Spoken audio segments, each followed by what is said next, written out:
Thank you very much. Let's start with Mr. Arthur. Just real quickly, the number of nations represented in the cohort of people illegally entering the country this year.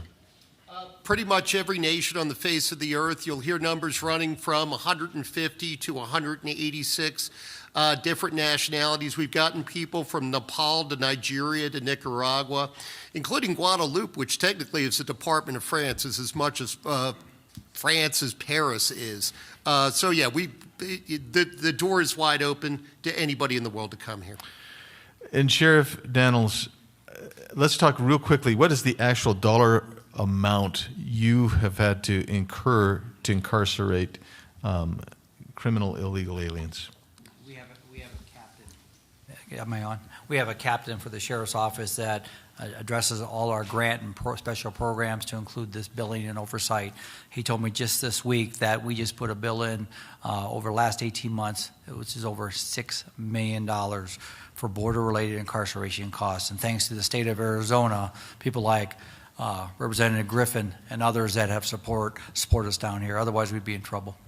You have a number of high-speed chases that you've encountered in Sierra Vista, and I believe the range is 2 to 10 on a daily basis on average. Is that right?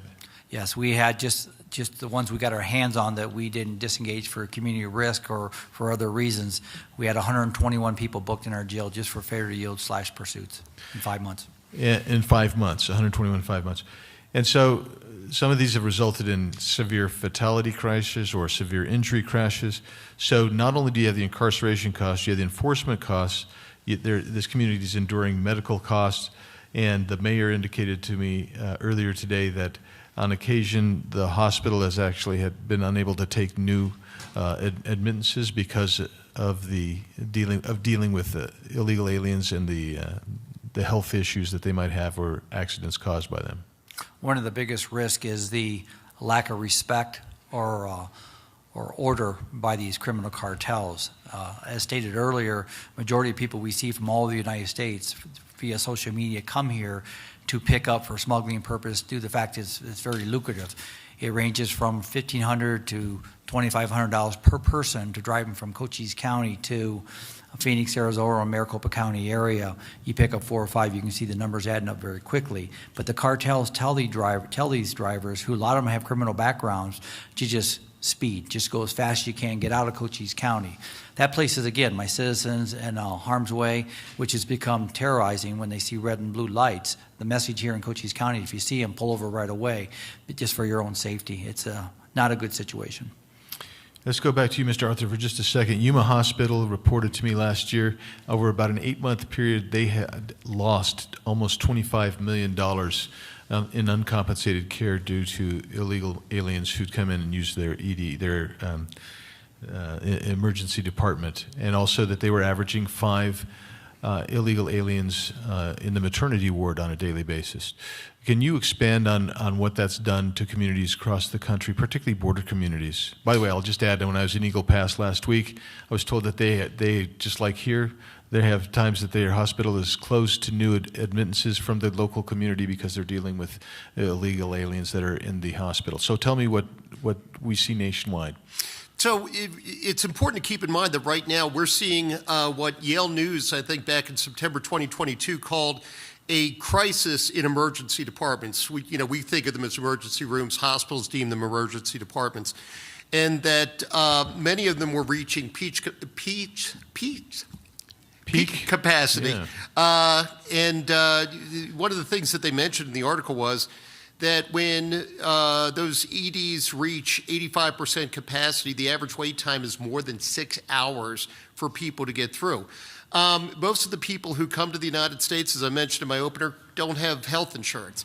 And we know from various sources, including the National Institutes of Health, that unauthorized immigrants in the United States disproportionately use emergency departments for primary care. They just don't really have another option. Under federal law, EDs have to take everybody that comes in, whether they can pay or not, or whether they have insurance or not. That's probably going to be the next thing, almost definitely going to be the next thing that we're going to see in communities across the country. Those EDs are going to become more and more strained. It's going to be harder for people to take sick kids, sick relatives themselves to the EDs and get treated in a timely manner. We're going to have to do something in Congress about modifying EMTALA. And last question real quick, Mr. Ladd. I just want to know how law enforcement, you've touched on this, the local law enforcement has actually kind of stepped into the breach of a vacuum because of the overwhelming nature of this that CBP has not been able to respond to. What has been the distinction when you have enforcement on your property and versus when you don't have enforcement? Well, the Biden administration has threatened our sheriff department they can't do anything on the Roosevelt easement or any of the apprehensions. But the state law with the carrying drugs, the sheriff can absolutely apprehend them. But when the Border Patrol is depending on our sheriff department's program for their intel, that says it all. And Tim Williams talked earlier this morning about I think I've got $250 million of Homeland Security infrastructure on our ranch, including the wall. And the sheriff has done his program for $1 or $2 million and 5 deputies.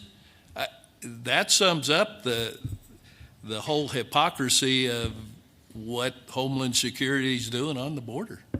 Thank you. My time's well expired. Yield back.